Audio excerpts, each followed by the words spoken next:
Shalom. Sekali lagi shalom jemaat Tuhan. Shalom. Saya pengen lihat seberapa banyak di tempat ini yang merasakan kebaikan Tuhan. Boleh kasih lambaian tangan saudara. Amin. Boleh kasih salam kanan kiri depan belakang saudara. Kasih senyuman saudara. Senang sekali hari ini bisa ketemu langsung dengan Bapak Ibu semua dalam kondisi yang baik, dalam kondisi yang sehat. Saya percaya bahwa semua karena kebaikan dan kemurahan Tuhan saudara kita ada sampai hari ini. Amin. Mari kita datang kepada Tuhan hari ini, kita hampiri tahta Tuhan. Saudara, firman Tuhan nyatakan bahwa lebih baik satu hari di pelataran Tuhan daripada 1000 hari di tempat lain. Yes. Karena saya yakin dan percaya di hadirat Tuhan kita akan temukan sukacita. Dalam hadirat Tuhan kita akan temukan pengharapan yang daripada Tuhan, saudara. Mari siapkan hati kita, kita berdoa, satukan hati di hadapan Tuhan. Kami mengucap syukur Tuhan buat siang hari ini. Kami ada semua karena kebaikan Tuhan. Dan kami rindu untuk mengembalikan segala kebaikan-Mu ini Tuhan lewat pujian kami, lewat penyembahan kami Tuhan. Bertahtalah atas pujian kami, jamah dan lawat setiap hati kami Tuhan. Karena kami tahu kami tidak ada artinya tanpa kehadiran-Mu Bapa. Kami memerlukan Engkau, kami membutuhkan Engkau dalam setiap aspek kehidupan kami Bapa. Di dalam nama Tuhan Yesus kami siap untuk memuji dan kami siap untuk meninggikan nama Tuhan. Mari sama-sama kita katakan amin. Mari kita tinggikan Tuhan kita saudara. Kami perlukan keajaiban-Mu, kami butuhkan sentuhan tangan-Mu Tuhan. Terima kasih.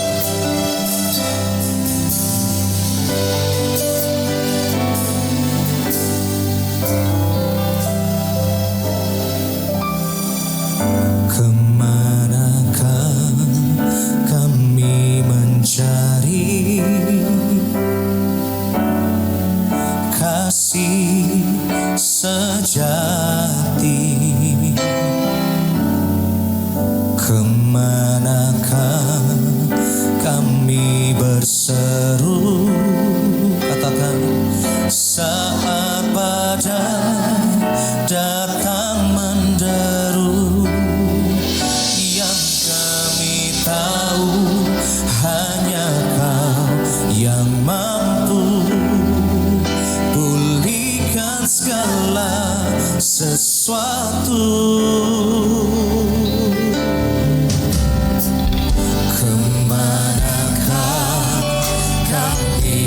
Mencari kasih yang sejati, kasih sejati. Kemana kami berseru Tuhan? Kemanakah kami berseru saat badai datang menderu? Naikkan pujian ini dengan iman saudara. Kami tahu hanya Kau yang mampu, katakan, pulihkan segala sesuatu. Kami perlukan keajaiban-Mu, katakan, kami butuhkan sentuhan tangan-Mu. Kami tak dapat jalan sendiri, kami perlu Kau Tuhan. Terima kasih Tuhan. Naikkan pujian ini saudara. Kemanakah kami mencari kasih sejati? Kasih sejati. Terima kasih Tuhan. Kemanakah kami berseru saat badai datang? Ini yang janji Tuhan buat setiap kita saudara. Kami tahu hanya Kau yang mampu, katakan, pulihkan segala sesuatu. Kami perlukan keajaiban-Mu, kami butuhkan sentuhan tangan-Mu. Kami tak dapat jalan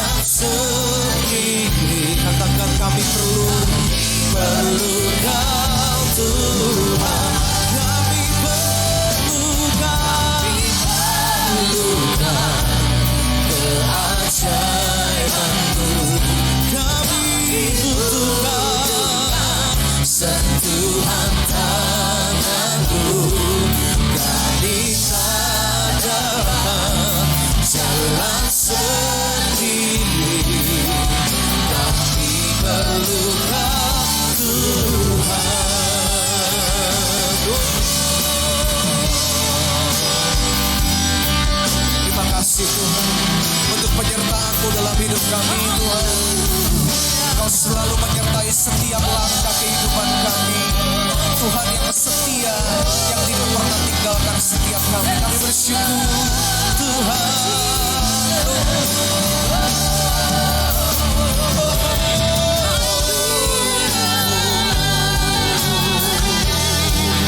Terima kasih Yesus.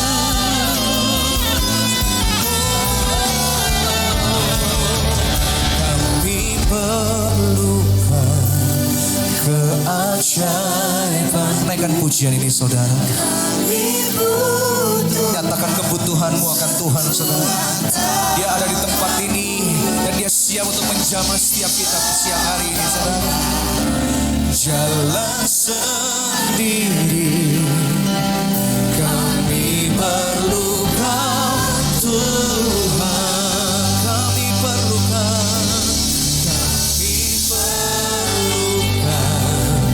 keajaiban-Mu. Kami butuhkan sentuhan tangan-Mu. Kami tak dapat jalan sendiri. Katakan kami perlukan Tuhan. Saya udah semangat untuk bangkit berdiri sama-sama di hadapan Tuhan. Nyatakan lagu ini saudara. Kami perlukan keajaiban-Mu. Kami butuhkan sentuhan-Mu. Kami tak dapat jalan sendiri. Kami perlukan Tuhan. Sekali lagi naikkan pujian ini. Kami perlukan keajaiban-Mu. Kami butuhkan sentuhan tangan-Mu. Kami tak dapat jalan sendiri. Kami perlukan Tuhan. Kami perlukan Tuhan. Kami perlukan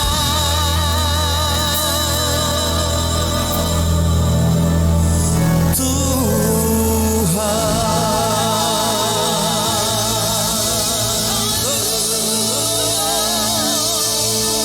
Kami perlu hadirat-Mu. Kami perlu Kau Tuhan. Menyertai langkah kami, menyertai setiap rencana kami, setiap mimpi kami Tuhan. Ada dalam tangan-Mu Tuhan. Oh, terima kasih Yesus.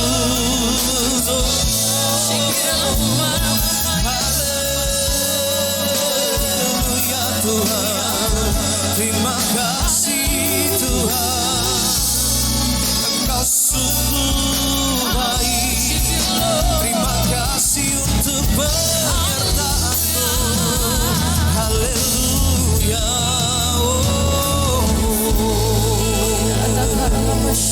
Terima kasih Yesus. Terima kasih Tuhan. Naikkan ucapan syukurmu di hadapan Tuhan saudara. Terima kasih Tuhan untuk segala kebaikan-Mu, untuk segala penyertaan-Mu dalam hidup kami Tuhan. Sungguh kami bersyukur. Kami menyadari kami manusia terbatas tanpa kehadiran-Mu Bapa. Engkau yang membuat kami mampu menjalani hidup ini Tuhan. Engkau yang membuat kami mampu menghadapi setiap badai dalam hidup kami. Karena kami tahu Engkau bersama dengan kami Tuhan. Terima kasih. Terima kasih Tuhan. Yes Tuhan. Kami siap untuk memuji-Mu lebih lagi Tuhan. Kami siap untuk meninggikan-Mu lebih lagi. Dengan segenap hati kami, dengan segenap jiwa kami rindu untuk memberikan yang terbaik bagi Tuhan siang hari ini Bapak. Memuji Tuhan, amin. Siap memberikan ekspresi yang lebih lagi buat Tuhan kita, amin. Yang siap untuk memuji Tuhan katakan wuuu. Tepuk tangannya bagi Tuhan.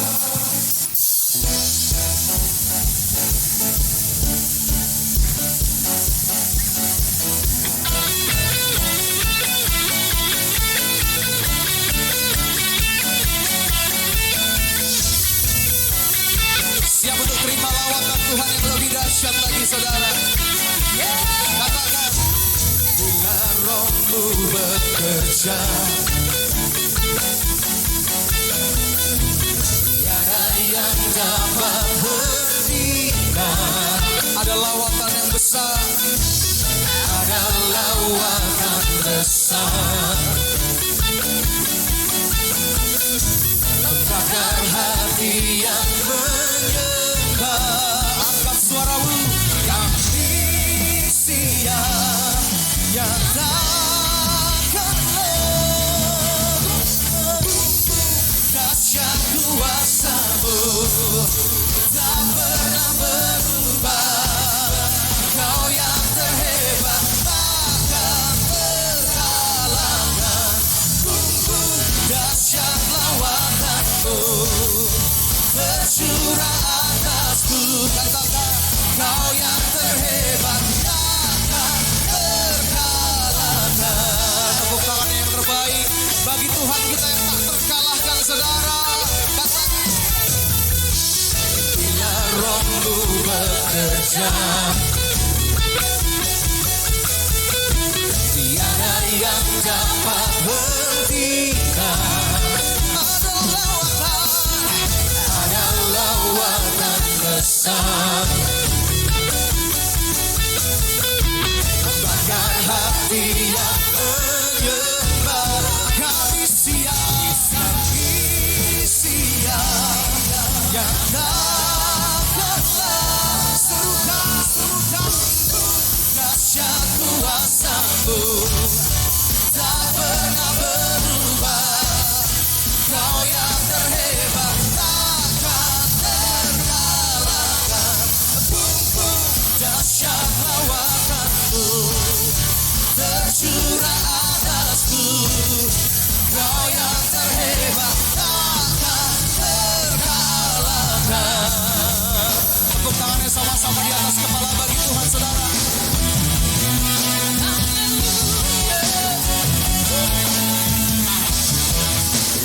Katakan, kami siap, nyatakanlah. Kami siap, nyatakanlah.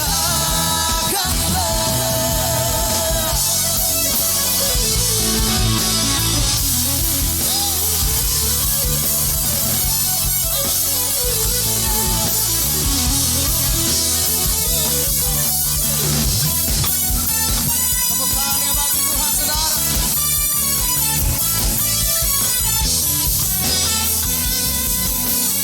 Mari siap-siap, serukan, katakan. Dahsyat kuasa-Mu, tak pernah berubah. Kau yang terhebat, takkan terkalahkan. Dahsyat lawatan-Mu tercurah atasku. Kau yang terhebat, takkan terkalahkan.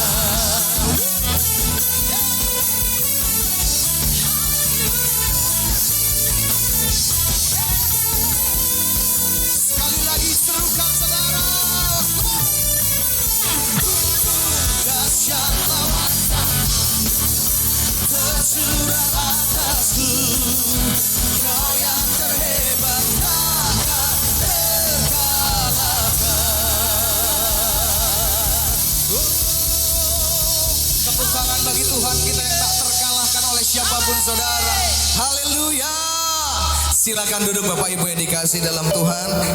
Saudara, hari ini ada anak Tuhan yang datang untuk memberkati setiap kita, saudara, lewat kesaksian dan pujiannya jauh-jauh dari Jakarta. Dan saya yakinkan bahwa setiap hari ini kita akan diberkati lewat pujian dan penyembahan yang akan dia bawakan. Boleh minta tepuk tangannya untuk adik Melita Sidaputar.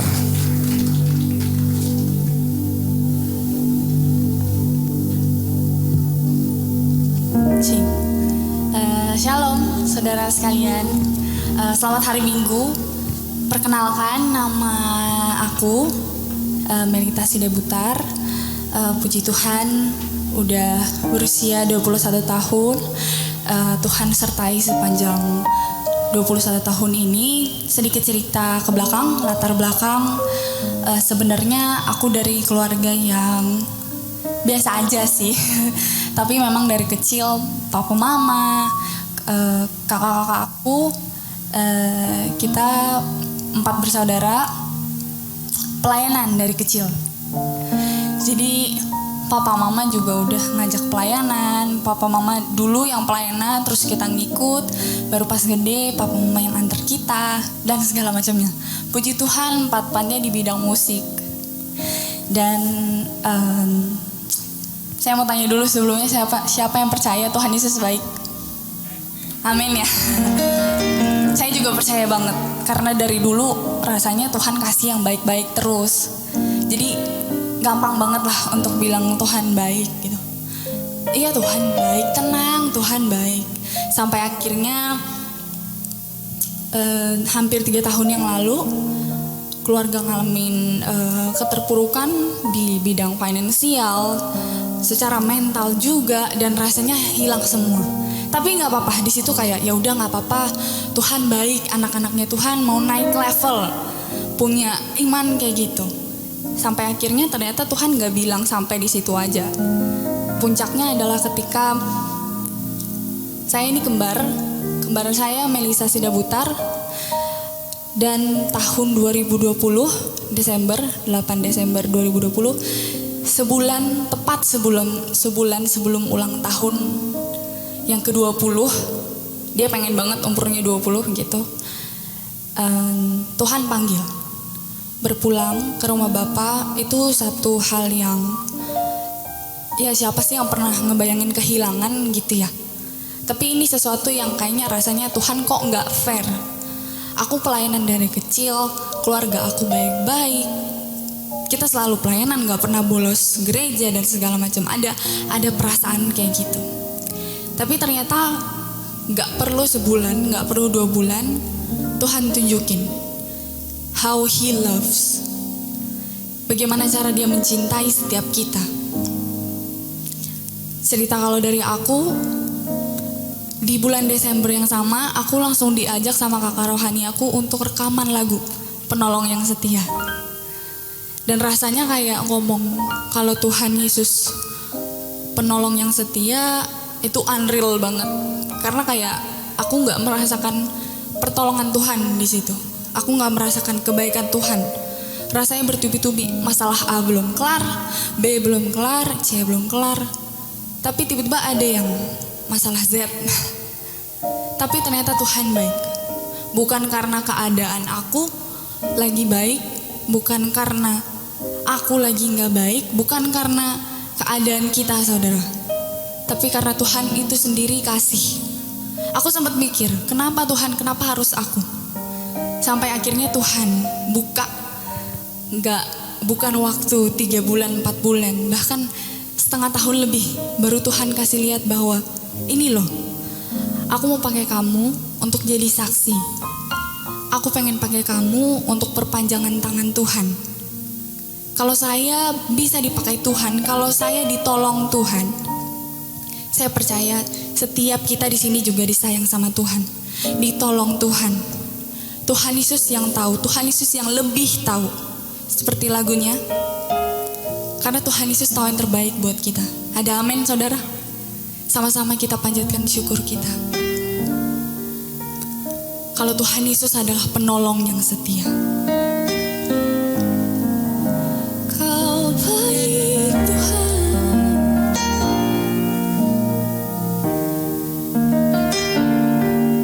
Haleluya.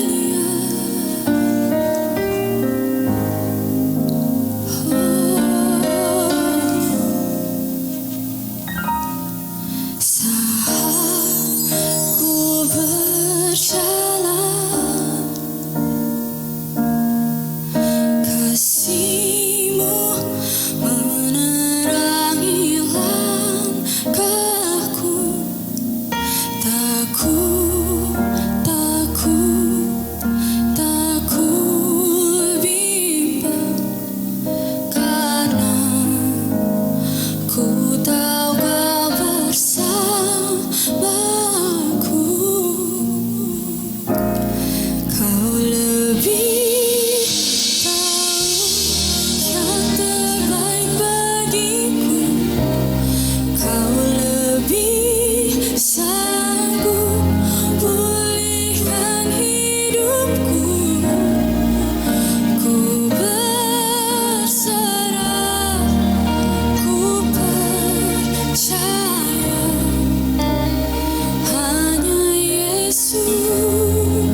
pujian dari Allah. Saat ku berjalan,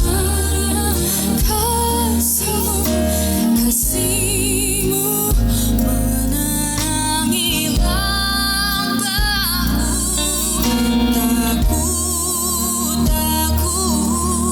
Takut bimbang, karena ku tahu Kau bersamaku. Lebih tahu yang terbaik bagiku.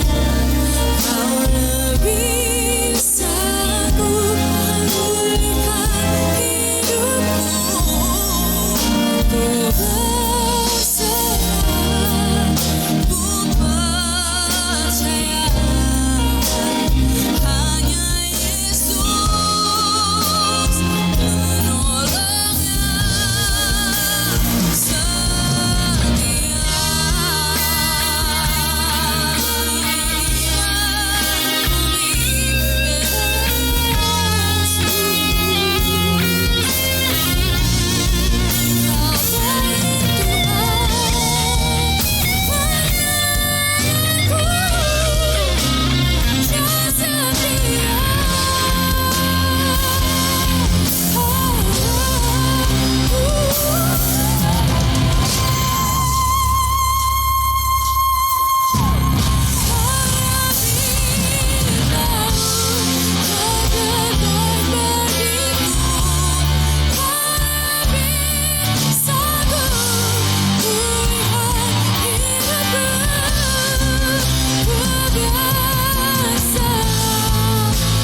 Yesus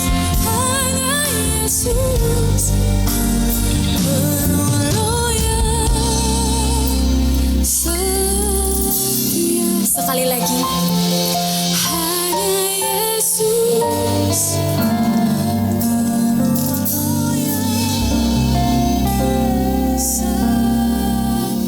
Yang percaya Tuhan Yesus baik, beri kemuliaan untuk Tuhan. Tuhan Yesus baik, amin. Saya dapat satu ayat di Matius, kalau kita tuh gak perlu khawatir akan apa yang akan kita makan, kita minum, atau bahkan yang akan kita pakai. Karena kalau burung-burung di udara yang tidak menabur dan tidak menuai saja dipelihara Tuhan, apalagi kita. Saudara, kita baru lewatin Natal. Dan Natal itu bicara tentang pengorbanan Tuhan. Lahir ke dunia hanya untuk kita. Hanya untuk kita. Untuk setiap kita, untuk pribadi kita masing-masing. Mungkin rasanya, enggak, kita manusia sama. Enggak, saudara. Kasih Tuhan lebih dari itu. Kasih Tuhan enggak seperti yang kita pikirkan. Mungkin pikiran manusia terbatas ya. Tapi Tuhan kita yang tidak terbatas. Tuhan kita adalah Allah yang tidak terbatas. Saudara, mari sama-sama kita angkat pujian ini bahwa Tuhan tahu. Tuhan sangat-sangat mengasihi kita. Taruh semuanya sama Tuhan, serahkan semuanya.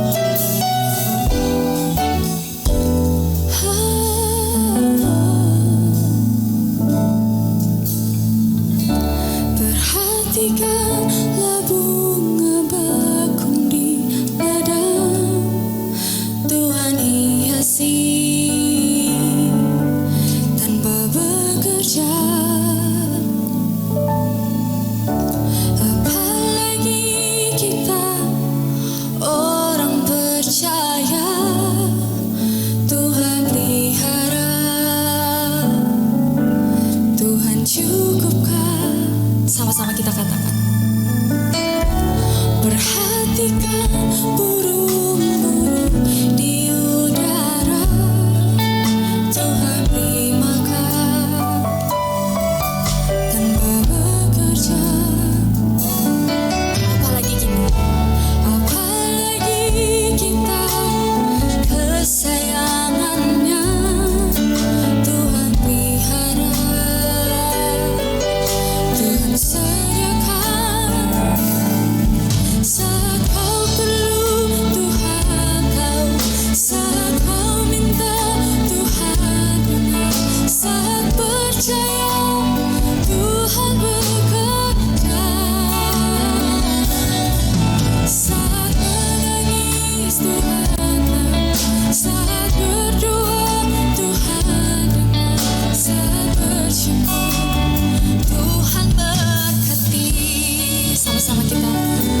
pujian ini dari awal, katakan, kita harus perhatikan. Perhatikanlah bunga bakung di ladang, Tuhan hiasi tanpa bekerja. Apalagi kita orang percaya, Tuhan cukupkan. Perhatikan burung-burung di udara. Perhatikan burung-burung di udara, Tuhan dimakan tanpa bekerja. Apalagi kita kesayangannya, Tuhan pelihara, Tuhan sediakan. Saat kau perlu, Tuhan tahu. Saat kau minta, Tuhan dengar. Saat percaya, Tuhan bekerja. Saat menangis, Tuhan tahu. Saat berdoa, Tuhan dengar. Saat bersyukur, Tuhan berkati. Iman kami, Tuhan. Kau Tuhan lebih dari cukup. Kasih-Mu, Tuhan. Kau Tuhan lebih dari kata janji-Mu, pasti terjadi.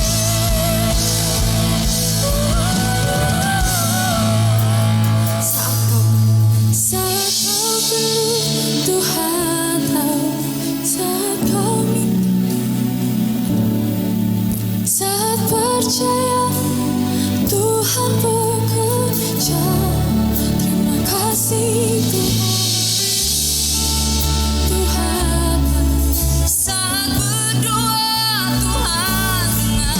Saat bersyukur, Tuhan berkati.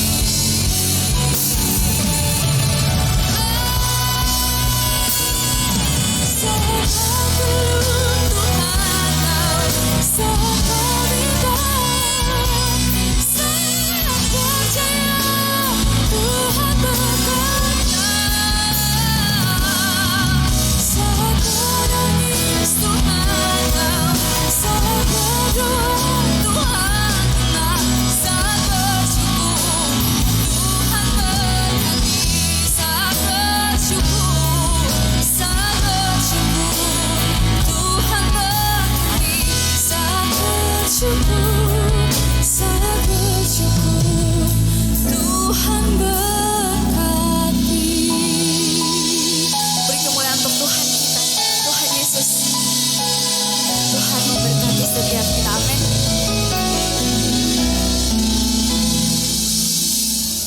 Mari kita tunduk kepala kita berdoa. Bapa kami dalam surga yang kami kenal di dalam nama Tuhan Yesus, biar kasih setia Tuhan selalu ada pada kami, biar kebajikan kemurahan yang Tuhan selalu beri kepada kami senantiasa bisa kami pelihara dan kami nikmati dan kami bagikan kepada banyak orang. Supaya hidup kami di dalam dunia ini Tuhan bukan mengejar berkat, tetapi menjadi berkat. Supaya hidup kami seperti roti yang terpecah-pecah bagi banyak orang, supaya mereka boleh menikmati hadirat Tuhan. Supaya kami Tuhan boleh jadi anggur yang tercurah bagi banyak orang, supaya melalui kehidupan kami banyak orang boleh mengerti dan mendekat kepada Tuhan dan diberkati Tuhan. Terima kasih Tuhan, biar pada tahun yang baru ini kami yakin dengan apa yang Tuhan berikan, visi, resolusi maupun tema, kami akan menikmati dan kami tahu segala usaha kami tanpa Tuhan akan menjadi sia-sia. Karena Engkau yang memberkati segala usaha kami. Biar kami ada perubahan diri kami yang malas menjadi rajin, yang sombong menjadi rendah hati, Tuhan yang kecewa, dan orang yang bersungut-sungut menjadi orang yang selalu mengucap syukur dan bersuka cita senantiasa. Terima kasih Tuhan supaya kami orang Saat ini Tuhan selalu mengandalkan orang boleh mencari hadirat Tuhan dan selalu berharap kepada Tuhan. Di dalam nama Tuhan Yesus Kristus, kami sudah mengucap syukur dan berdoa. Haleluya. Amin. Amin. Silakan duduk. Shalom. Puji Tuhan, saudara yang dikasihi Tuhan. Tema kita pada minggu ini yaitu saudara, perjalanan iman dan hambatannya di akhir zaman. Jadi orang yang berjalan dalam iman itu, saudara, tetap ada namanya hambatan. Hambatan itu berarti ada halangan. Di akhir zaman ini begitu banyak halangan, apalagi melalui media. Semua orang bersaing untuk berbicara, bukan lagi menceritakan Tuhan dan memperbaiki hidup supaya mereka bisa mendekat kepada Tuhan. Namun semua orang berlomba-lomba, saudara, untuk menarik orang sebanyak mungkin datang di dalam dirinya, organisasinya, bukan kepada Tuhan. Sebab itu banyak orang menggembalakan, saudara, bukan menggembalakan jemaat, tapi menggembalakan dirinya sendiri. Yaitu mengatur dirinya, berpenampilan dirinya, supaya apa, saudara? Supaya dirinya terangkat. Lupa kalau Tuhan itu yang selalu mengangkat kita, bukan orang lain. Nah, puji Tuhan, melalui sebuah kisah ini, saudara, yaitu ada pertandingan, yaitu maraton. Saudara tahu maraton berarti dia tidak bisa lari cepat, tidak bisa jalan pelan. Itu karena itu jaraknya itu kilometer. Kalau 100 meter kita bisa sprint cepat, kecepatan cepat sekuat mungkin. Kalau 400 kita mesti jaga, saudara. Tapi kalau kilometer mesti stabil. Nah, ketika berapa puluh kilometer ada satu orang yang hebat meninggalkan yang lain, ya saudara, di belakang mereka, di belakangnya. Ketika dia hanya mendekati 20 meter, mungkin karena dia menoleh ke belakang nggak ada, dan jauh ke belakang, saudara, waktu dia lihat ke depan, dia nggak lihat, tiba-tiba dia terpeleset dan jatuh. Waktu dia jatuh, dia lihat di belakang masih nggak ada orang. Ketika dia berdiri cepat-cepat saat itulah, saudara, mungkin kakinya yang kalau kita bicara mungkin ada sedikit uratnya yang mungkin salah.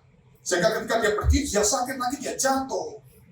Dia paksa, dia merangkak, nggak bisa sakit. Akhirnya dia sambil tiduran, dia sambil jalan, saudara. Sambil jalan mendekati garis finish. Perjuangannya begitu luar biasa, saudara. Dia tidak putus asa. Dia merangkak terus. Sehingga yang nomor 2 itu mendekati dia. Ketika yang nomor 2 mendekati dia, melihat orang ini, dia begitu mulai menyalip sebentar, dia berhenti, saudara. Waktu berhenti, dia berpikir, saudara, bahwa sebenarnya ini orang juara. Karena dia juara, sebenarnya hanya kecelakaan. Kedua, dia punya mental juara, tidak putus asa. Walaupun dia sulit, dia merangkak terus. Sehingga dia berkata, inilah orang yang sebenarnya juara. Akhirnya dia gendong orang ini, saudara, dan dia jalan pelan-pelan sama orang ini sambil lari pelan-pelan. Orang itu kakinya seperti, ya satu kaki lah, saudara, sambil digendong. Akhirnya karena digendong, nggak mungkin gendong di belakang, saudara. Pasti diangkat ke depan sambil mendorong. Akhirnya waktu garis finish, yang jatuh itu juara pertama. Dan yang menolong tetap juara kedua. Sebenarnya yang juara kedua ini bisa juara pertama. Tetapi dia menjadi juara pertama. Kedua karena dia menghargai orang yang di depan. Tetapi kemudian kalau kita melihat, saudara, sebenarnya akhirnya kalau kita melihat, sebenarnya punya mental juara yang hebat adalah yang nomor 2. Dia tidak memikirkan dirinya sendiri, dia menghargai orang lain, saudara. Dan dia tahu bahwa sebenarnya itu hanya satu keberuntungan saja kalau dia menang. Dan orang inilah sebenarnya yang juara. Sehingga orang memuji orang yang pertama yang jatuh itu mentalnya bagus, karakternya bagus, upayanya bagus, saudara. Pokoknya dia betul-betul tekun dan hebat. Tetapi orang yang kedua itu orang menghargai ini juara sejati. Jadi bukan soal mental juara, tapi juara sejati.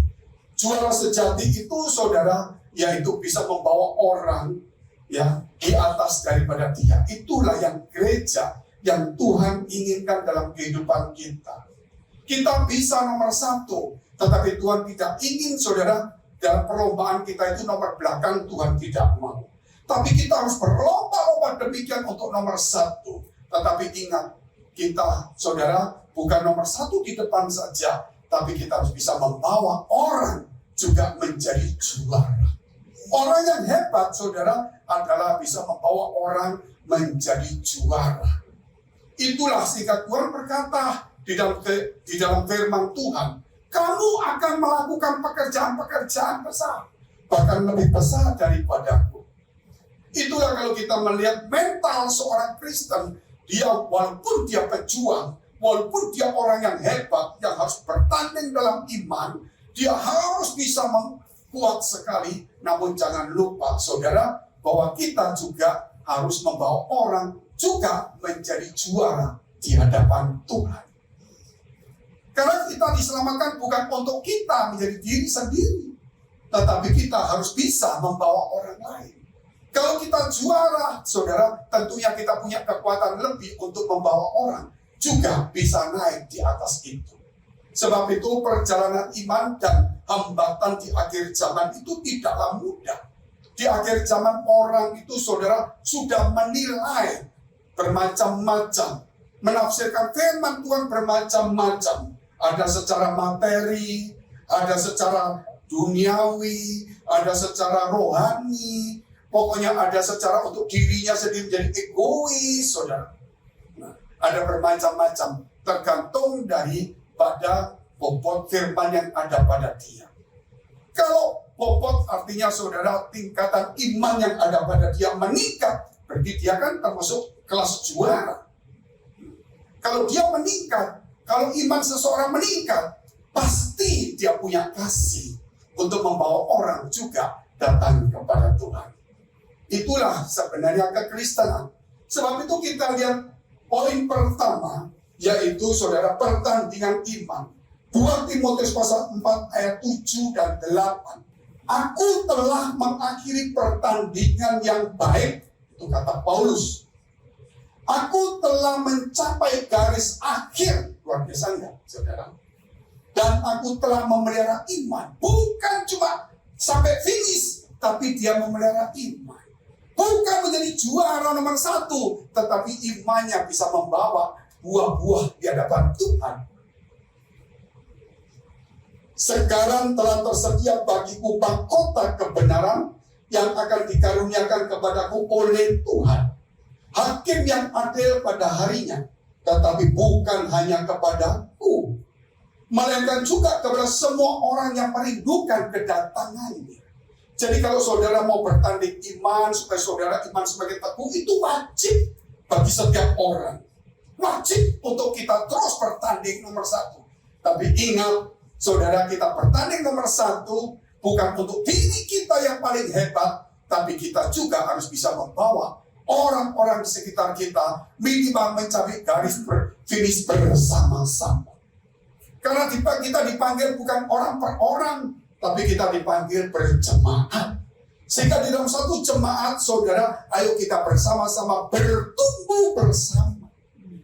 Sebab itu firman ini bukan untuk satu orang, seperti pendetanya ngerti ya sudah, yang penting jemaat pokoknya datang dan sebagainya cukup. Kita tidak bisa. Kita harus mendewasakan jemaat. Memang risikonya kalau didewasakan pasti dia akan berpikir macam-macam. Dia akan melihat ini mungkin baik padahal belum tentu baik, saudara. Nah, itulah sifat kedewasaan. Dia akan mencoba berpikir sendiri, dan itulah kita tidak bisa pungkiri. Tetapi yang penting kita memberikan dasar yang kuat. Kita nggak boleh takut disaingi oleh orang lain. Kita harus menjadi teladan bagi banyak orang. Saudara, kenapa kalau kita melihat ikan lumba-lumba disebut lumba-lumba? Saudara lihat kan, kenapa kok nggak disebut hiu yang jinak? Ada juga yang saudara ikan paus yang ganas. Padahal ikan lumba-lumba ini ditakuti oleh hiu. Padahal dia tidak gigit, tapi dia bergerombol dan dia bisa nabrak itu hiu dari bawah dengan kecepatan tinggi, dengan moncongnya yang tebal, yang kuat, saudara, yang kokoh. Tetapi kenapa ikan lumba-lumba ini disebut lumba-lumba? Kalau saya naik kapal saudara dengan kecepatan tinggi, kapal itu tidak lama selalu ada ikan lumba-lumba di samping, seakan-akan berlomba-lomba. Dan yang di belakang juga akhirnya dia melewati kapal saya yang saya tumpangi, dan akhirnya dari jauh dia lompat ke atas hilang. Itulah menunjukkan bahwa dia tidak mau kalah dengan yang di sekitarnya. Tetapi saudara lihat, hanya ikan lumba-lumba yang sering menolong, baik itu binatang maupun orang. Ketika seseorang tenggelam, saudara, pas kalau di situ ada ikan lumba-lumba, pasti dia akan tolong. Sebab itu loh, ikan lumba-lumba ini tidak menggigit, saudara. Dia ingin selalu berlomba, dan memang kecepatan kegesitannya dia memang hebat karena dia terlatih. Namun kecepatan kegesitannya bukan untuk membinasakan sesama jenis atau saudara yang lainnya, tetapi kerap kali dia menolong. Yaitu kalau saudara lihat anjing, saudara bisa lihat di YouTube di mana-mana kan, ada sesuatu yang kemudian tenggelam, pas ada ikan lumba-lumba, pasti ditolong.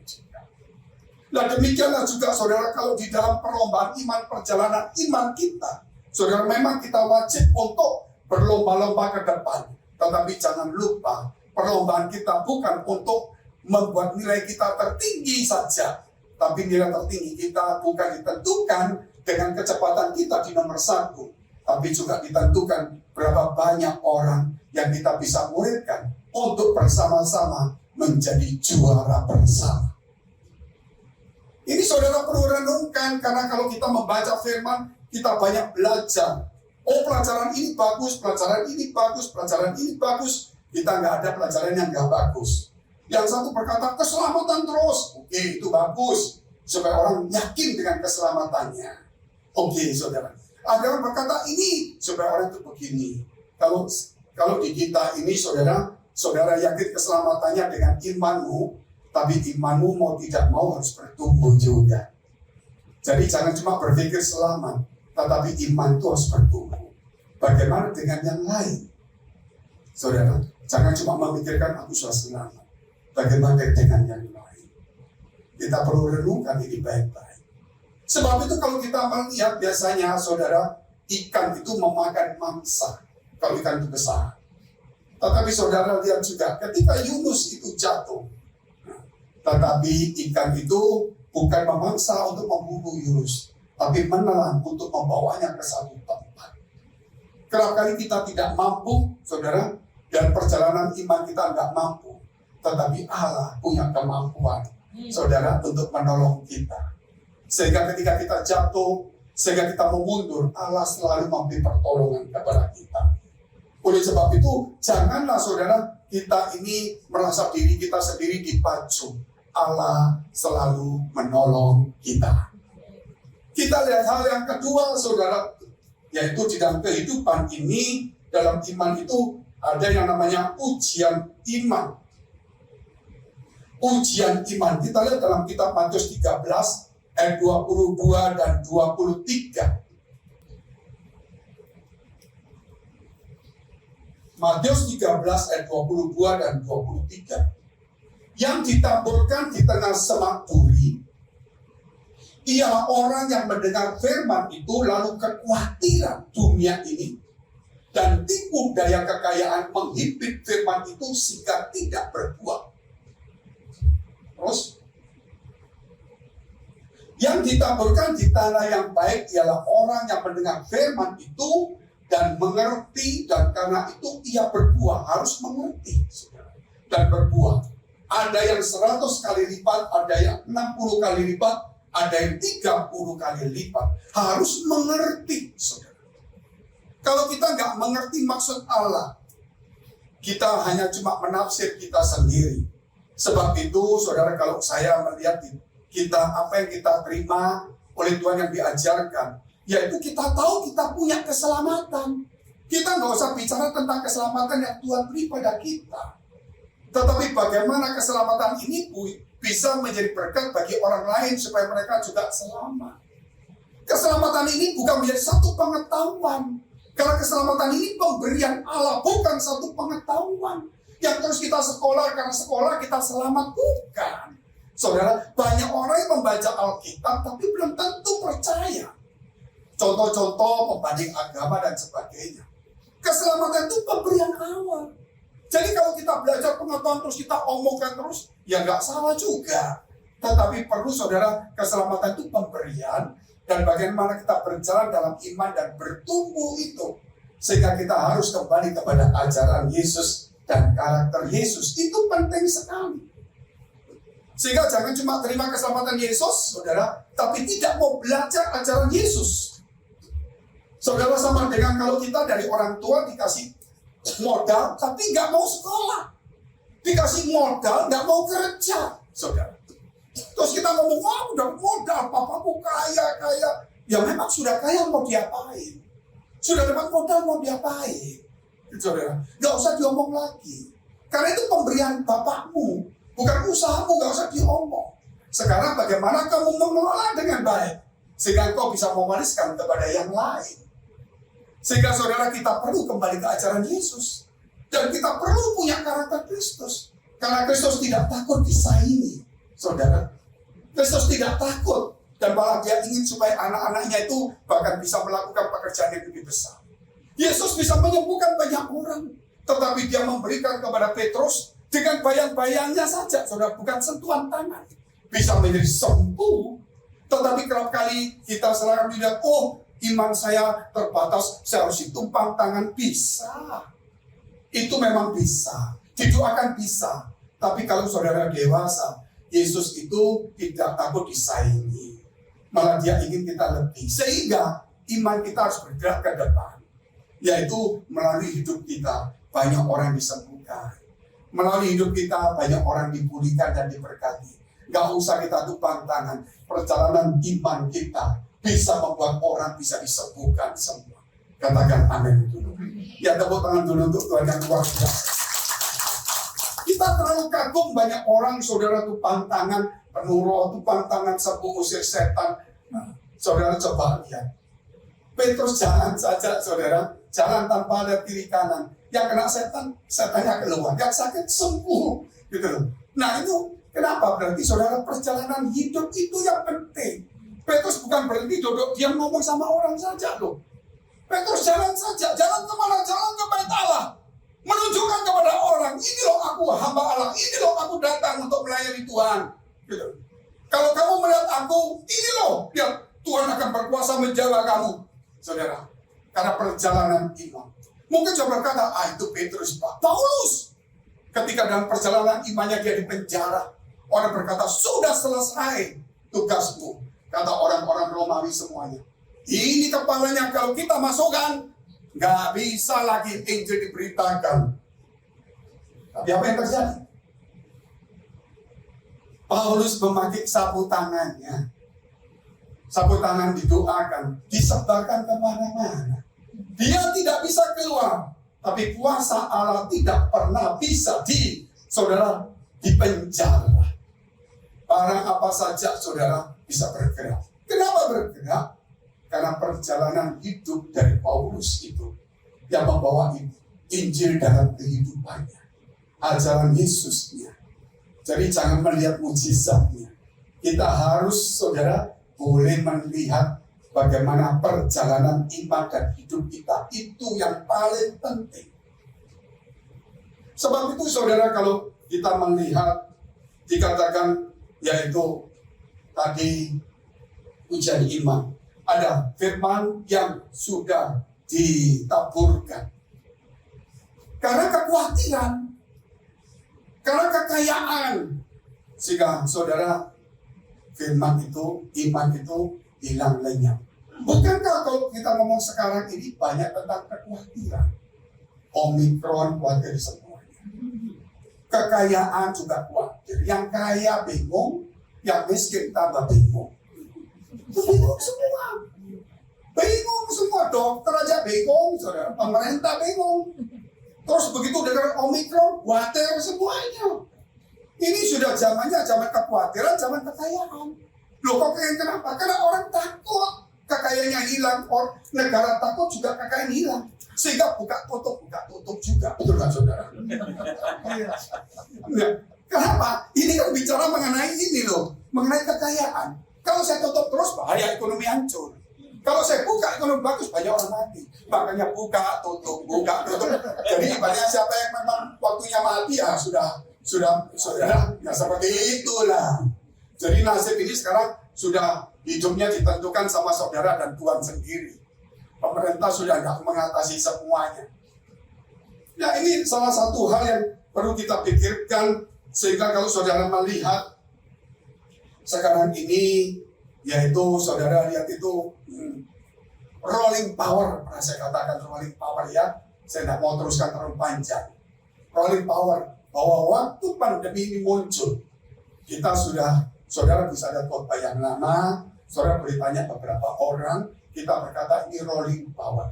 Selalu di zaman-zaman tertentu, saudara, ada siklusnya. Siklusnya pergantian kekuasaan, pergantian kekayaan, pergantian popularitas. Gereja juga sama. Kalau saudara lihat gereja dulu yang hebat, 15 tahun, ya muncul gereja biasa, muncul hebat, ya, saudara. Begitu muncul hebat, hilang lagi. Karena dia tidak pernah belajar dari yang di depan. Ketika dia menjadi besar, dia sombong.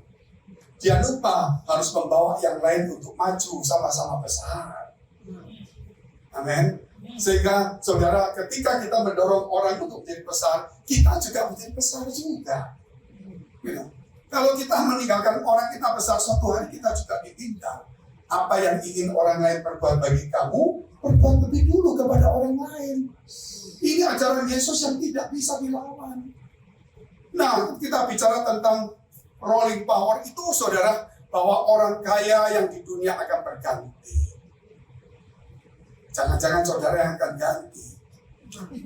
Nah, yang amin, yang ketawa sini, yang ketawa sungguh-sungguh, yang belum tentu juga. Tergantung dari saudara punya iman dan dekat dengan Tuhan, apakah Tuhan beri kekuatan kepada saudara. Saudara pernah berpikir enggak? Orang yang terkaya dulu kita ngomong Bill Gates. Sebelumnya mungkin kita tahu siapa Warren Buffett. Hebat toh? Kemudian Bill Gates. Bill Gates kaya, saudara, wah ngomongnya di mana-mana itu terus. Muncul yang nggak sangka-sangka siapa namanya yang punya, enggak yang punya ini. Enggak, yang punya ini dulu. Amazon.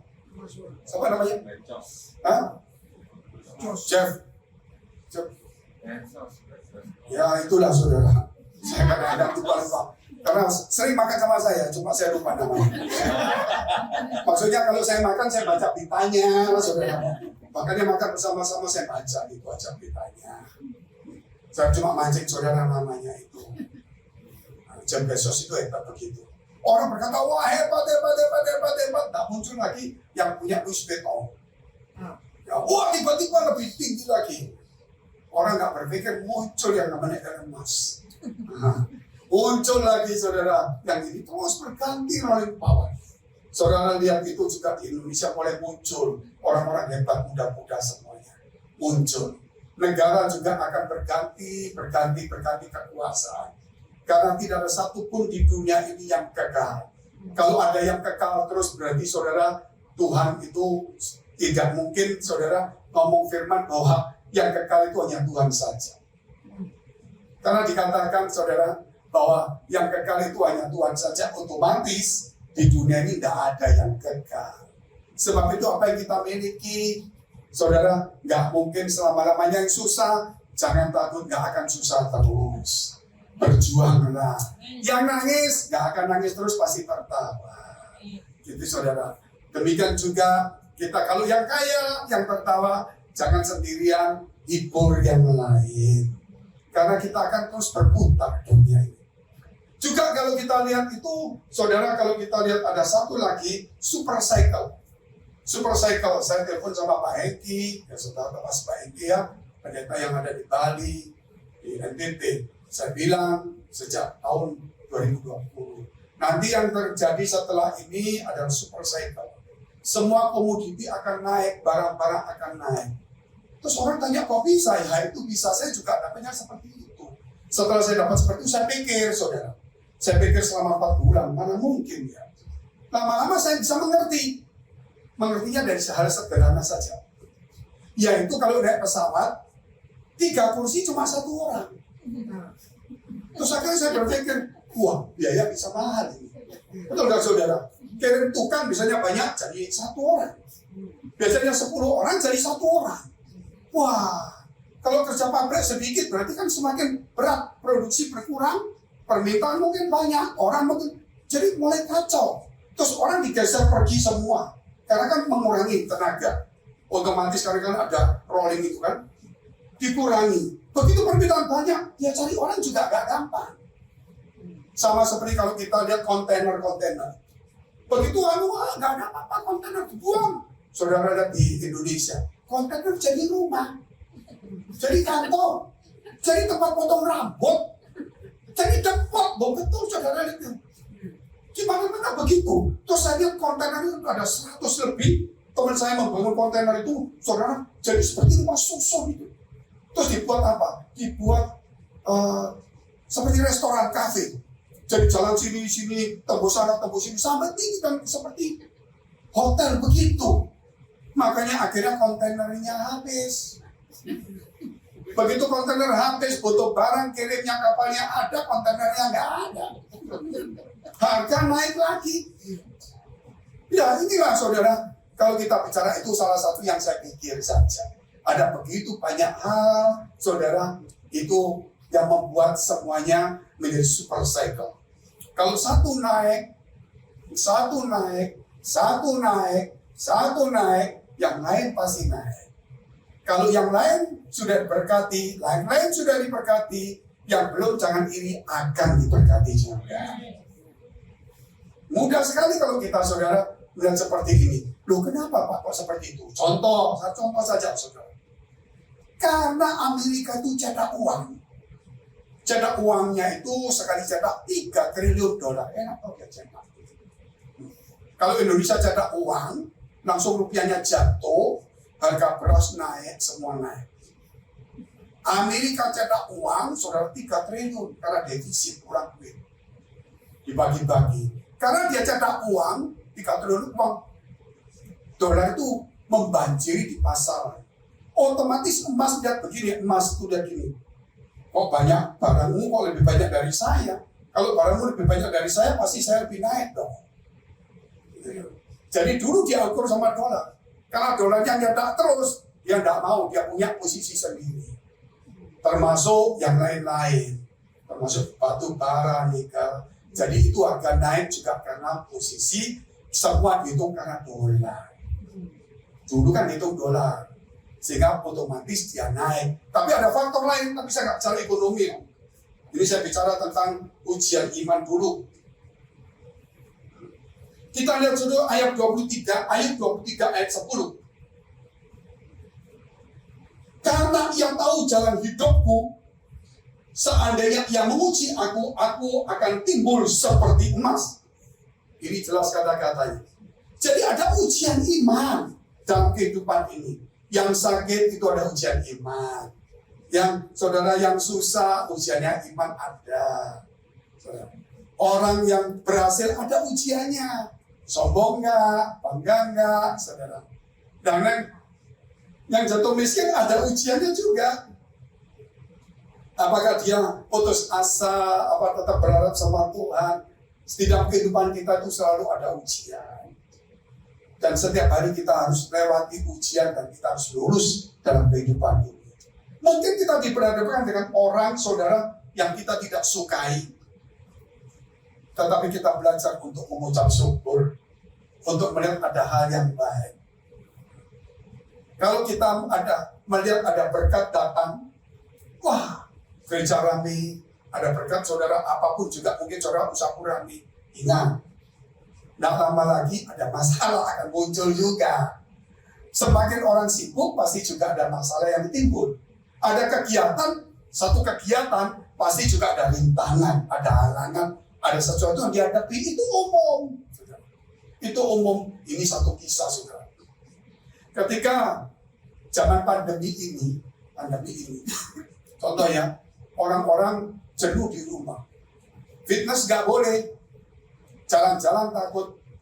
Akhirnya saudara, dulu yang jual sepeda gak laku. 3 tahun, 4 tahun, duduk diam, lihat baju rame, ini rame, vaksin rame, semua rame saudara. Dia bingung, Bulan 6, bulan 7, saudara, tahun 2019 ya, 2020 lebih, mulai sepeda itu naik daun mendadak, saudara. Jadi harga 30 juta sampai 100 juta. Teman saya punya sepeda, saudara, yang harga segitu. Sama dia dijual 9 juta. Begitu dengar hampir 100 ya. Kepalanya dipegang, saudara. Bukan dompetnya, kan dompetnya sudah hilang. Tinggal kepalanya. Nah, saudara yang punya sepeda mulai, ada datangkan dari Inggris, dari mana, dia sombong, gua punya bisnis, hebat tuh, tahu nggak ini gua harga setiap hari laku 30 sepeda, barang rosokan dibeli, aku pertama dulu modalnya 3 juta, aku jual 4 juta setengah mati, tak jual 4 juta kok borong, jual 6 juta borong, 15 juta borong, aduh untung banyak. Dia datangkan banyak, dari untungnya itu semua dia beli banyak, nggak laku. Nggak laku. Betul kan? Banjir sudah. Jadi diam semua. Waduh, untung banyak. Sekarang aku belinya mahal. Sekarang jual nggak laku, malah turun harganya. Nah, ini orang yang gegabah, saudara. Sama dengan dulu zaman masker kan, tahu ya? Waduh, masker naik terus. Waduh, orang beli masker untung. Beli naik lagi, untung dijual. Beli lagi, untung. Beli tinggi, dibeli satu gudang. Di stop pemerintah, harga turun. Loh, itu kan kejadian loh. Nggak kejadian, saudara. Makanya orang itu harus tahu kapan dia berhenti ujian imannya itu. Jangan gegabah, jangan sombong lah. Kita harus tahu waktunya. Kita hal yang ketiga, yaitu pengetahuan akan bertambah. Daniel 12 ayat yang keempat. Daniel 12 ayat yang keempat kita akan bacakan. Ini tentang akhir zaman. Di mana Tuhan memberikan hikmat kepada Daniel bahwa akhir zaman akan terjadi ini, jumlah penduduk akan bertambah banyak, orang yang membawa jiwa datang kepada Tuhan akan seperti bintang di langit, yang memberikan kebenaran akan seperti cahaya dan sebagainya. Dan kemudian ayat yang keempat ini, tetapi engkau Daniel, setelah diceritakan akhir zaman akan tiba dengan ciri-ciri seperti itu, yaitu ciri ayat 1-3. Saya tidak bacakan karena kita tidak bicara akhir zaman. Kita bicara tentang memang ada sedikit akhir zaman, tapi imannya. Tetapi engkau Daniel, sembunyikanlah segala firman itu dan meteraikanlah kitab itu sampai pada akhir zaman, yaitu sekarang. Banyak orang akan menyelidikinya dan pengetahuan akan bertambah. Saudara lihat ini, pengetahuan di mana-mana bertambah, bukan? Dunia, saudara. Teman saya punya kemarin, pokoknya minggu ini saya, dibikin sibuk saya. Teman-teman yang punya yang susah-susah, saudara, lukis susah. Pokoknya, gimana hidup saya susah ini, Pak? Toko nggak bisa buka, harga mahal dan sebagainya. Sewanya mahal, buka tutup, katanya. Tetapi dia sekarang dengan adanya yang namanya NFT, ya pura-pura tahu aja. Ya nanti saudara lihat itu ada juga dunianya sendiri. Itu nanti ada namanya OpenSea juga. Itu namanya saudara, kalau saudara bisa memasukkan di tempat itu, NFT itu, saudara bisa memberikan karya saudara di tempat itu. Dan nanti tempat itu akan dibikin seperti saham-saham berupa token. Nah itu nanti akan dijual. Contohnya saudara Ridwan Kamil. Dia punya lukisan dijual di NFT, tapi bukan lukisannya dikirim orang, enggak. Tetapi saudara dijual berapa token pakai mata uang kripto atau mata uang blockchain dan sebagainya lah yang sudah ada itu. Maka orang beli sekian, dia sekian, itu tergantung. Nah masuk di koran, katanya ya ampun, saya dengar baca ya ampun berapa. Orang Indonesia ramai-ramai masuk NFT itu, kenapa bagus? Ternyata mereka jual makanan, gitu, saudara. Jual makanan terus orang suruh beli token makanan, terus cara makannya gimana? Saudara. Mau dikirim pakai Gojek, nggak bisa NFT pakai itu. Jadi kadang-kadang nggak ngerti dimasukkan seperti itu, saudara. Padahal ini bentuknya lain, gitu. Jadi nggak bisa barangnya dikirim. Tetapi saudara, penghargaannya. Teman saya, bilang, Pak Fengki, saya ini sulit sekali hidup, sudah 1 tahun. Tetapi dengan adanya NFT, oh iya, dia cerita sama saya saya sekarang melukis, saya sekarang cari gambar, saya masukkan di NFT, dapat keuntungan Pak. Dan Tuhan mulai pelihara, setiap zaman pasti muncul ada tokohnya. Setiap tokoh pasti ada zaman. Gak mungkin satu tokoh sepanjang zaman kecuali Yesus Kristus. Haleluya, tepuk tangan untuk Tuhan yang luar biasa. Nah inilah saudara, jadi jangan pernah takut. Ini memang ada sesuatu yang baik dan buruk selalu ada. Tergantung dari bagaimana kita punya kebutuhan. Nah kalau kita lihat tentang apa yang namanya juga Metaverse dan NFT dan OpenSea dan semuanya ini, saudara bisa membaca ini dunianya baru. Tapi NFT ini sudah mulai, orang Indonesia sudah mulai berbondong-bondong jual barang. Itu sudah mulai. Saya tidak mengajak saudara untuk itu. Ini kan hanya satu cerita. Tetapi jauh dahulu saudara, kita ini pernah membuat yang namanya pelajaran tentang dimensi kelima. Ya mungkin saudara lupa atau belum tahu, tidak apa-apa. Satu, ini menurut pelajaran rohani saya, bukan pengetahuan dunia ya. Pengetahuan dunia dimensinya beda. Tapi saya ambil dari dunia, saya campur ke rohani supaya mengerti. Satu dimensi berarti satu titik yang bisa dilihat. Itu satu. Kalau nggak ada dimensi kan nggak kelihatan kan saudara. Satu titik berarti ada satu dimensi. Dua titik berarti dua dimensi. Loh, bukan dua titiknya. Karena bisa ditarik garis. Bisa diukur. Berapa senti, berapa meter. Tiga dimensi berarti ada 4 titik. Berarti bisa diukur garis-garis. Bukan dihitung panjangnya garis, tapi luasnya. Beli rumah kan dihitung luas. Meter persegi. Kalau beli pita, nggak dihitung luas. Dihitung meteran. Terus saudara. Nah itu kan beda.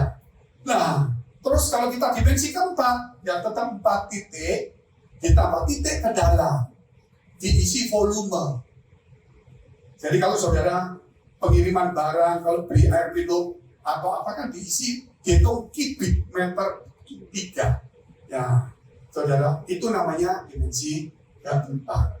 Nah, dimensi kelima sudah tidak ada lagi. Itu yang dulu saya ajarkan di gereja. Itu adalah, saudara, tentang kasih yang tidak bisa diukur. Iman, saudara, yang melahirkan kasih yang tidak bisa diukur. Tidak mungkin bisa diukur. Dunia roh tidak bisa diukur. Jadi bagaimana gereja itu jangan cuma melihat apa yang bisa dilihat. Jangan cuma melihat apa yang bisa diukur. Tetapi dalam hidup kita, saudara, ada sesuatu yang di luar ukuran. Yaitu dimensi rohmu harus bangkit. Dan dimensi kasihmu harus semakin meluas. Walaupun saudara punya kasih yang begitu besar, saudara ditimbang, tetap timbangannya sama. Ada anak mau sama papa gitu. Papa nyiptai aku, ya buktinya apa? Coba papa sekarang timbang badan, benci. 67 kilo. Papa bilang mengasihi. Tetap 67. Coba papa sekarang membenci saya. Timbang 67. Coba papa sekarang mengasihi saya. Ambil emas 5 kilo. Ya nambah 5 kilo. Karena orang itu ngitung emasnya. Bukan ngitung kasihnya. Pemberiannya yang dihitung. Orang tidak pernah melihat hidup hati orang, selalu melihat yang dilihatnya. Sebab itu dalam pelajaran dimensi kelima, dimensi keempat itu adalah iman saudara. Saudara boleh punya usaha, 2, saudara boleh punya usaha yang luas, anggap aja luas tadi kan. Tetapi untuk lebih dalam, saudara nggak bisa nambah-nambah cukup banyak capek. Saudara harus nambah apa, saudara? Volume imanmu harus bertambah. Dulu saya waktu ngomong begini, orang ngomong begini. Maaf Pak ya, kelihatannya Bapak ini salah. Oh dulu pernah kita meeting begitu saudara. Waktu kita cerita ketemu orang-orang pandai. Maaf ya Bapak, cerita bagus, kasih bagus. Tapi dimensi keempat iman itu, jadi kalau saya punya toko 2, 4, 8, kalau boleh jangan banyak-banyak. Tambah iman, salah Pak. Zaman sekarang franchise itu ada Pak. Banyak franchise kan banyak toh. Bapak coba lihat itu, bank-bank semuanya. Kalau bank punya satu bank, nggak punya banyak, nggak bisa. Bank punya banyak, nggak punya ATM banyak, nggak laku. Betul kan? Saya bilang, lah jangan mengukur begitu dong. Kita kan masuk dimensi kelima. Gitu. Makanya sekarang ada internet, zaman dulu kan internet. Jadi nggak perlu baca koran, ada internet sekarang. Ya tapi buktikan dibilang dulu. Saya nggak bisa ngomong nanti satu hari orang akan di internet semua jualannya. Saudara, baru ketahuan 3 tahun lalu bahwa sekarang masuk di Indonesia, di dunia, ATM akan mati. Jadi nafasnya ditutup. Bukan, ATM-nya akan dibuang semuanya. Bingung kan? Loh kenapa dibuang? Orang sudah pakai handphone. Nah, betul kan? Sudah pakai apa namanya? Mobile banking. Nggak usah repot taktek 200 juta, taktek 3 juta, taktek kapan kirim saya? Kok mau kirim saya itu saudara? Itu salah. Jadi maksudnya saudara, ini taktek gampang kirim. Sudah nggak pakai ATM. Berapa ribu ATM sekarang saudara mau bangun bank? Saudara mau beli ATM itu potong harga 50%. Nggak terpakai. Jadi orang nggak perlu pakai modal itu lagi. Inilah masuk di dalam dimensi yang sudah, kalau kita katakan, sudah berbahaya bagi kehidupan manusia. Kenapa saudara? Karena inilah akhir zaman. Akhir zaman tiba. Orang sudah lagi melihat seperti ini. Orang sudah tidak akan lagi banyak bergerak. Saudara tahu alien? Kenapa zaman dulu alien itu badannya kurus, kepalanya besar? Ayo, cepat. Ayo. Kenapa? Karena menurut pandangannya, alien itu zaman dulu saudara, padahal nggak ada. Tapi anggap aja ada saudara. Jadi alien menurut ceritanya ini, itu peradabannya sudah tinggi. Orangnya, aliennya itu sudah tidak mau jalan, tidak mau bergerak, cuma main komputer terus. Makanya kakinya kurus, tangannya kurus, badannya kurus, kepalanya besar, cuma mikir terus. Itu dalam cerita komik-komik, saudara. Tapi ini kan perlu kita belajar untuk kedepannya seperti itu. Nah itulah, gereja ini kita punya dimensi kelima dan golden bridge. Sehingga saudara, kita ayo mulai, karena kita punya visi, kita punya semuanya, kita harus menggerakkan media, semuanya ini golden bridge itu. Bagaimana kita menggerakkan apa yang ada untuk kemuliaan Tuhan. Jadi kita akan masuk di dalam dunia itu untuk mengajarkan ajaran Tuhan lebih tidak dibatasi oleh gedung lagi. Tidak perlu lagi kita bicara gedung yang mahal lagi. Tapi kita tetap untuk ada tempat berteduh, tetapi ada juga tempat saudara yang di udara laut itu saudara. Nah, jadi tinggal tekan ada. Kita sudah banyak tempat di situ. Nah, yang terakhir saudara, ini tahun yang baru saya bicara seperti ini supaya saudara ya ada sesuatu yang bagus lah. Iman harus bertumbuh, tidak boleh kendor. Yang poin keempat. Lukas 18 ayat 7 dan 8.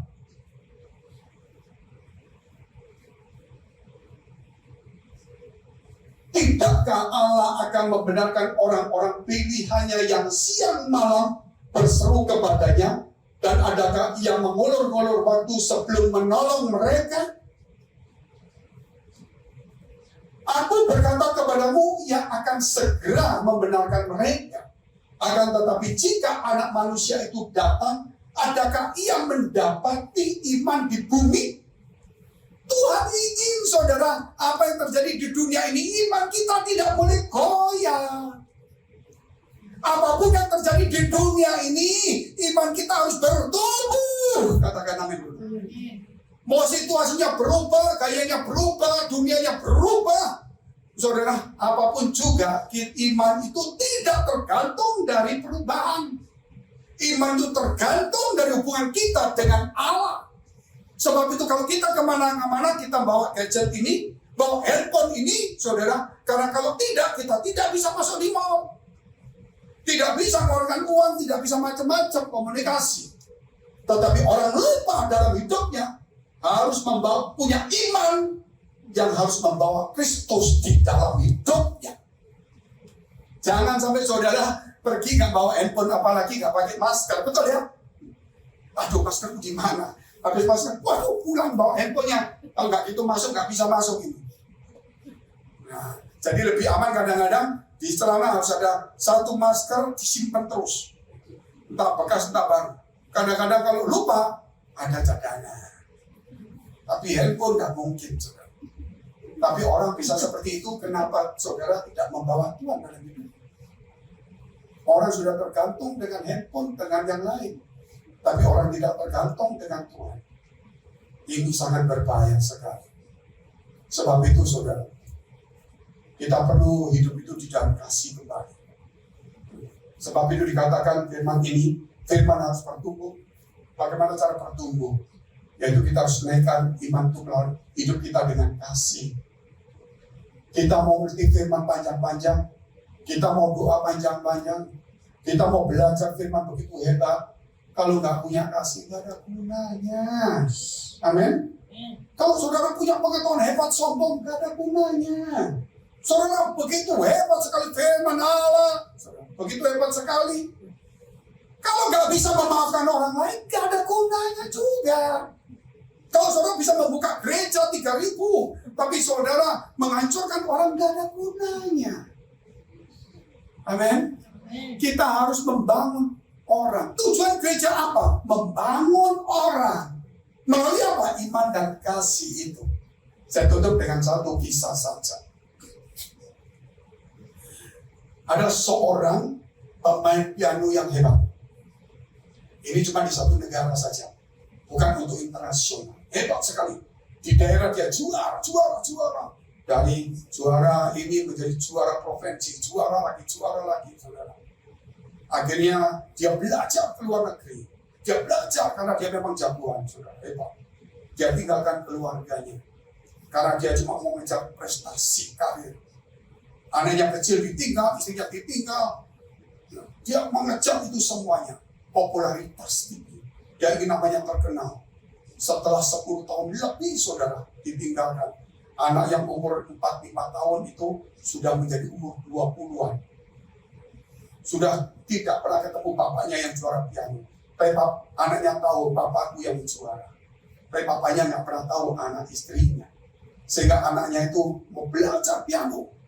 Supaya menunjukkan saudara bahwa dia tidak mau kalah dengan bapaknya. Dia belajar juga saudara. Dan kemudian pertandingan. Terakhir tinggal 2 yang akan masuk final. Ini satu ini papanya itu hebat sekali main. Dia belajar terus malam-malam dia main. Dan ketika dia siap masuk di dalam arena itu, dia lihat ada seorang pemuda yang memang dia tahu itu rivalnya yang terakhir. Ada satu orang datang kepada dia. Itu anak. Dia kaget. Dia istrinya. Istrinya cuma begini. Apa yang terjadi dia? Dia main bagus. Wah, hebat sekali, orang tepuk tangan. Di akhir, dia mainkan dibuat salah. Di akhir yang kurang bagus. Sebelumnya memang anaknya sudah main terlebih dahulu hebat. Dan dia bisa mengukur. Aku harus dibawa anakku.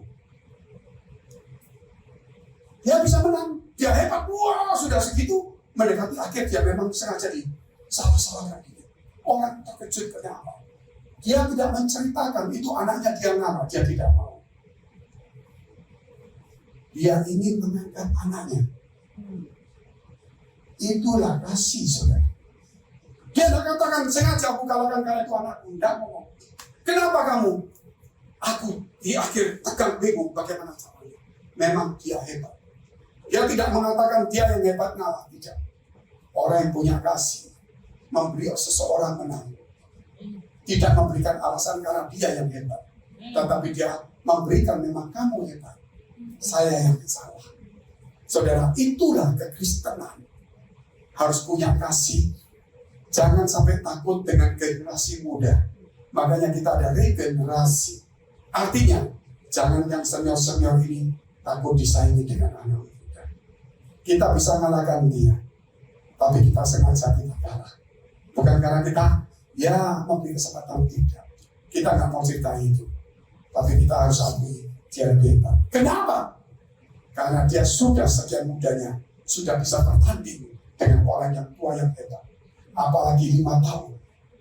Jangan sampai suatu hari saudara dia menang karena memang dia hebat dan kita kalah memang kita bodoh.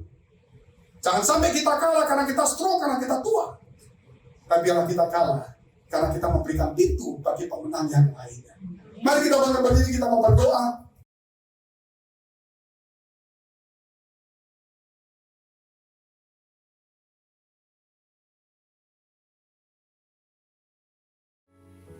Saudara diberi kesempatan untuk berdoa sejenak.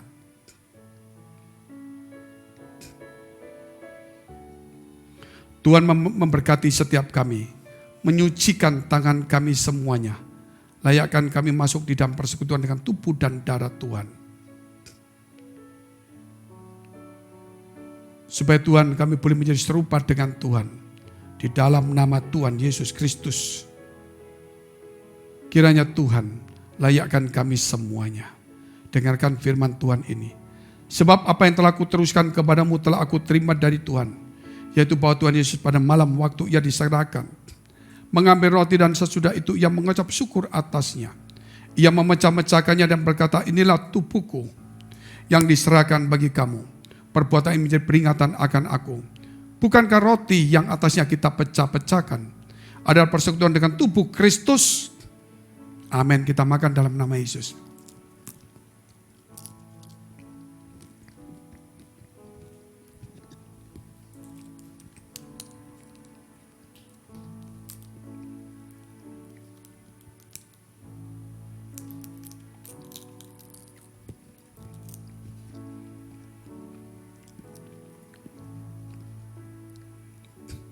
Pelan-pelan saya tunggu aja. Angkat cawan dengan tangan kanan ke atas. Sambil dengarkan firman Tuhan ini. Demikian juga ia mengambil cawan sesudah makan lalu berkata, cawan ini adalah perjanjian baru yang dimeteraikan oleh darahku. Perbuatan ini setiap kali kamu meminumnya menjadi peringatan akan aku. Bukankah cawan pengucapan syukur yang atasnya kita mengucap syukur adalah persekutuan dengan darah Yesus? Amin. Kita minum dalam nama Yesus.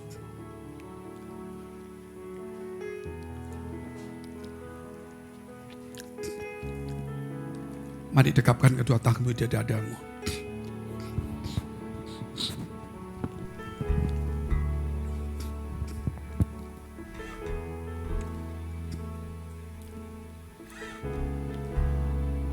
Ucap syukur kepada Tuhan Allahmu.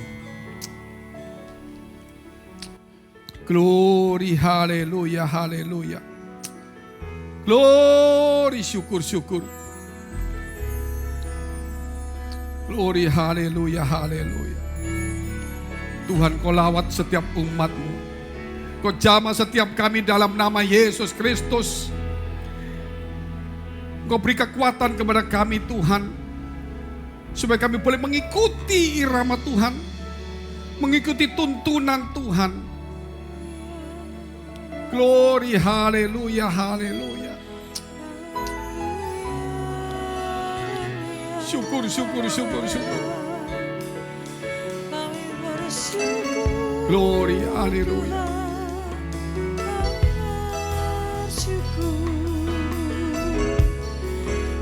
Mari saudara, mulai hari ini tetapkan hatimu, kuatkan hatimu, belajar dengar-dengaran firman Allah. Ikuti perintah firman Allah dengan baik dan benar.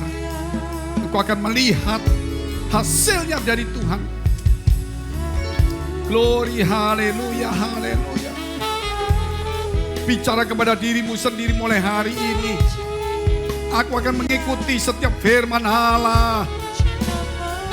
Aku mau hidup di dalam firman Allah. Aku mau tekun di dalam firman Tuhan. Glory, haleluya, haleluya.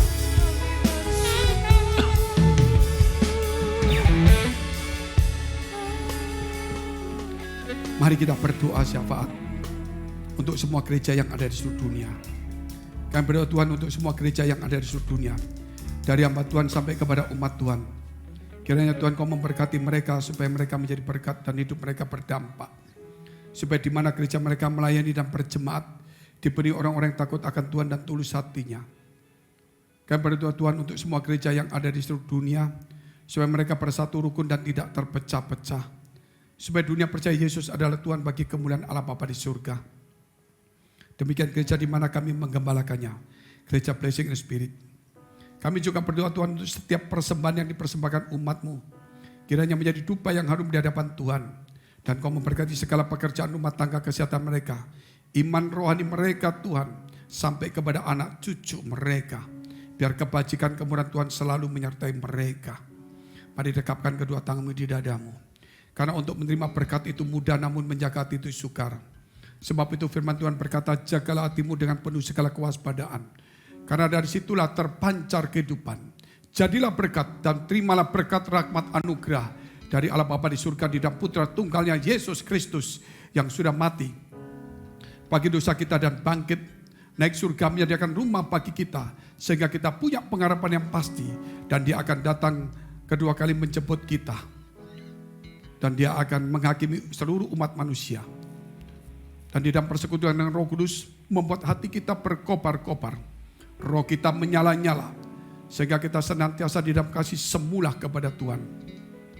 Roh yang Kudus menghibur, menguatkan, memelihara, menginsyafkan, menuntun, memimpin kita kepada kebenaran dan kekudusan, membuat kita menjadi saksi Kristus mulai hari ini sampai selama-lamanya. Kita akhiri dengan doa yang diajarkan Tuhan Yesus kepada kita. Bapa kami yang ada di surga, dikuduskanlah nama-Mu, datanglah kerajaan-Mu, jadilah kehendak-Mu di bumi seperti di surga. Berikanlah kami pada hari ini makanan kami yang secukupnya, dan ampunilah kami akan kesalahan kami, seperti kami juga mengampuni orang yang bersalah pada kami. Dan janganlah membawa kami ke dalam pencobaan, tetapi lepaskanlah kami daripada yang jahat, karena Engkau yang punya kerajaan dan kuasa dan kemuliaan sampai selama-lamanya. Amin, amin, amin. Silakan duduk dulu saudara. Tuhan Yesus memberkati.